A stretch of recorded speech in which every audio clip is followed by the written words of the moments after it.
moments later. Assalamualaikum warahmatullahi wabarakatuh. Perkenalkan, nama saya Lailatul Muharramah dari kelompok 12 dengan NIM 47 dari jurusan Manajemen Pendidikan Islam 3B. Video ini untuk memenuhi salah satu mata kuliah perencanaan pendidikan dosen pengampu Dr. Hernanelis MPD. Baiklah, kali ini saya akan membahas tema tentang penuntasan wajib belajar. Memahami apa itu hakikat penuntasan wajib belajar. Hakikat penuntasan wajib belajar di Indonesia adalah program pendidikan minimal yang harus diikuti oleh warga negara Indonesia dengan tujuan memberikan pendidikan dasar bagi semua anak usia 6-5 tahun. Program ini ditetapkan oleh pemerintah dan pemerintah daerah untuk meningkatkan perluasan dan pemerataan pendidikan dasar dengan fokus pada sekolah dasar dan sekolah menengah pertama atau bentuk lain yang sederajat. Baiklah, selanjutnya mengidentifikasi indikator penuntasan wajib belajar.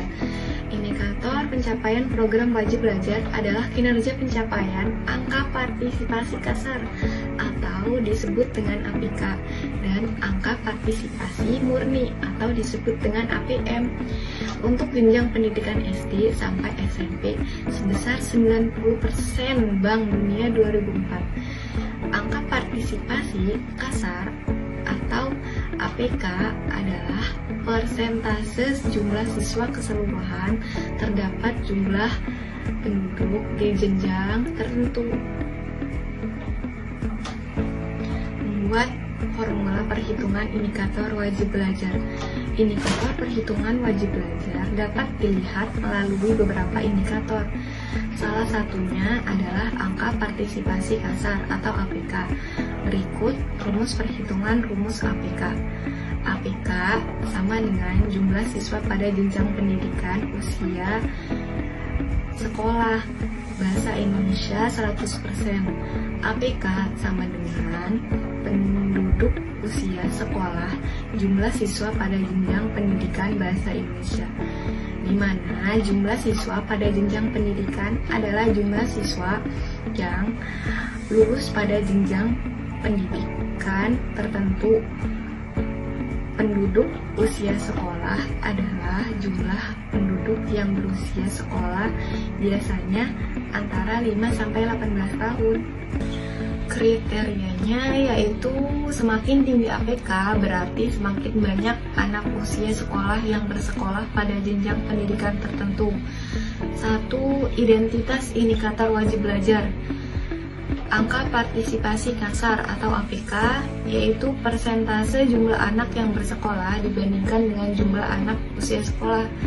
Angka partisipasi murni atau APM yaitu persentase jumlah anak yang bersekolah dibandingkan dengan jumlah anak usia sekolah yang seharusnya. Tingkat kelulusan yaitu persentase siswa yang lulus dibandingkan dengan jumlah siswa yang mengikuti ujian. 2. Rumus perhitungan. Berikut adalah beberapa rumus dasar untuk menghitung indikator wajib belajar.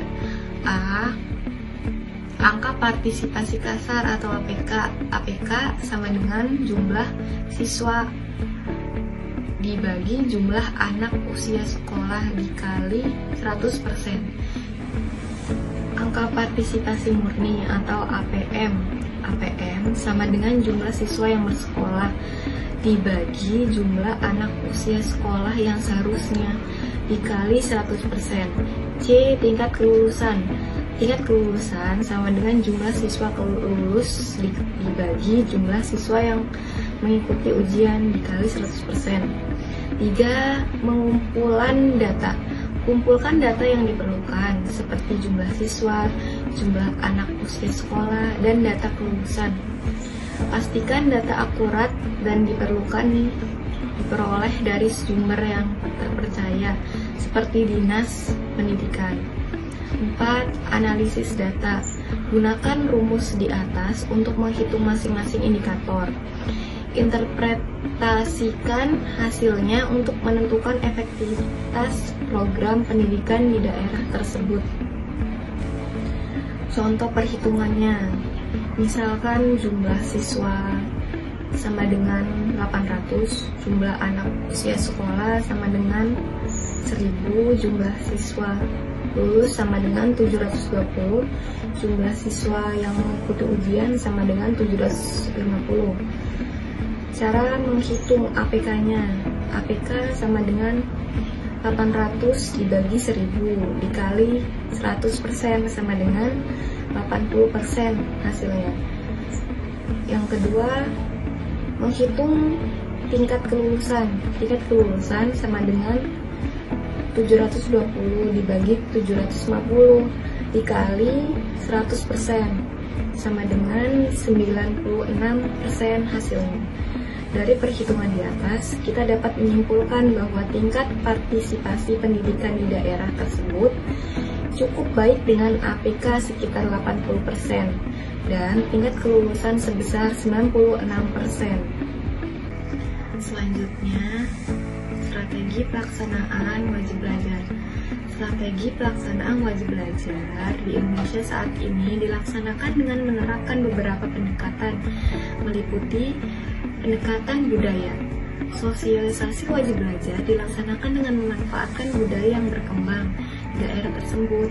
Misalnya, daerah yang masyarakatnya senang dengan seni, maka pesan-pesan wajib belajar dapat disisipkan pada gelar seni. Yang kedua, pendekatan sosial. Sosialisasi wajar Tikas 9 tahun yang bermutu perlu memerhatikan kondisi sosial ekonomi masyarakat. Bila dapat masyarakat ada tokoh yang disegani dan bisa menjadi panutan, maka tokoh ini perlu dilibatkan dalam sosialisasi. Yang ketiga, pendekatan agama. Pada daerah tertentu, ada yang masyarakatnya sangat agamis dan sangat menaati ayat-ayat suci. Untuk daerah seperti ini, peran para tokoh agama sangat sesuai dengan mengikuti ayat-ayat suci, maka konsep wajib belajar lebih mudah diikuti. Terus selanjutnya, pendekatan birokrasi. Pendekatan birokrasi ialah upaya memanfaatkan sistem pemerintah, baik di tingkat pusat maupun daerah. Pembentukan tim koordinasi di tingkat pusat, provinsi, kabupaten, atau kota, dan kecamatan merupakan salah satu bentuk pendekatan birokrasi. Yang terakhir yaitu pendekatan hukum. Pendekatan hukum ialah pendekatan yang harus digunakan untuk daerah yang masyarakatnya memiliki kesadaran terhadap pendidikan sangat rendah dan tingkat resistensinya tinggi. Hambatan dalam pelaksanaan wajib belajar. Keberhasilan program wajib belajar menuntut Soekardi 2010 dapat dibagi menjadi 2 faktor, yaitu faktor internal dan faktor eksternal. Faktor internalnya merupakan faktor yang dipengaruhi dari dalam individu. Faktor internal ini meliputi kemampuan anak, minat sekolah, ekspektasi atau harapan anak, persepsi siswa tentang sekolah, dan aspirasi atau cita-cita anak. Faktor eksternal yang dipengaruhi oleh keadaan dari luar individu tersebut meliputi kondisi geografis, kondisi sosial ekonomi, keutuhan keluarga, persepsi orang tua, dan ketersediaan sarana dan prasarana. Penelitian Abdillah 2010 menyebutkan bahwa permasalahan dalam program wajib belajar antara lain yaitu tingkat pendidikan orang tua mempunyai angka partisipasi yang rendah, mata pencarian atau pekerjaan dan pendapatan orang tua mempunyai angka partisipasi yang sangat rendah. Karakteristik keluarga berperan dalam menuntaskan program wajib belajar. Angka partisipasi lingkungan tempat tinggal rendah. Kesadaran orang tua tentang pentingnya pendidikan terhitung sangat rendah juga. Faktor aksesibilitas tidak terlalu menjadi suatu masalah. Karena itu, hambatan dalam pelaksanaan program wajib belajar jadi terhambat. Selanjutnya, yaitu peningkatan mutu penuntasan wajib belajar.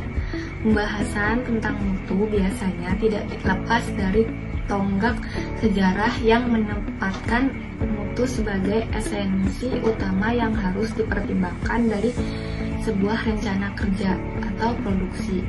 Dalam bidang pendidikan, Duran menegaskan bahwa dasar misi mutu sebuah sekolah adalah mengembangkan program dan layanan yang memenuhi kebutuhan punggung seperti siswa dan masyarakat. Lewis and Smith secara lebih rinci menerjemahkan bahwa mutu secara keseluruhan atau total quality termasuk dalam bidang pendidikan mencakup 3 ranah yang wajib diperhatikan, yaitu seluruh proses, seluruh pekerjaan, dan seluruh personal yang terlibat. Dalam bidang pendidikan juga, untuk bisa menghasilkan mutu, terdapat 4 usaha mendasar yang harus dilakukan dalam suatu lembaga pendidikan, yaitu yang pertama, menciptakan situasi atau win-win solution. Dalam hal ini, terutama antara pemimpinan lembaga dengan staf lembaga, harus terjadi kondisi yang saling menguntungkan satu sama lain dalam meraih mutu produk atau jasa yang dihasilkan oleh lembaga pendidikan tersebut.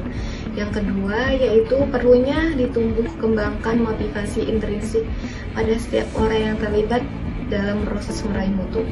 Setiap orang dalam lembaga pendidikan harus tumbuh motivasi bahwa hasil kegiatannya mencapai mutu tertentu yang meningkat terus-menerus, terutama sesuai dengan kebutuhan dan harapan pengguna atau langganan. Yang ketiga, setiap pimpinan harus berorientasi pada proses dan hasil jangka panjang. Penerapan manajemen mutu terpadu dalam pendidikan bukanlah suatu proses perubahan jangka pendek, tetapi usaha jangka panjang yang konsisten. Yang keempat, yaitu dalam menggerakkan segala kemampuan lembaga pendidikan untuk mencapai mutu yang tertentu atau yang ditetapkan, harus dikembangkan adanya kerjasama antara unsur-unsur pelaku proses pencapaian hasil mutu tersebut. Baiklah, mungkin itu saja yang bisa saya sampaikan mengenai penuntasan wajib belajar yang terdiri dari 6 pembahasan. Pembahasan pertama yaitu memahami hakikat wajib belajar. Yang kedua, mengidentifikasi indikator penuntasan wajib belajar. Yang ketiga, membuat formula perhitungan indikator wajib belajar. Yang keempat, strategi pelaksanaan wajib belajar. Yang kelima, hambatan dalam pelaksanaan program wajib belajar. Yang terakhir, yang keenam, meningkatkan mutu penuntasan wajib belajar. Kurang dan lebihnya, saya mohon maaf. Wabillahi taufiq wal hidayah. Wassalamualaikum warahmatullahi wabarakatuh.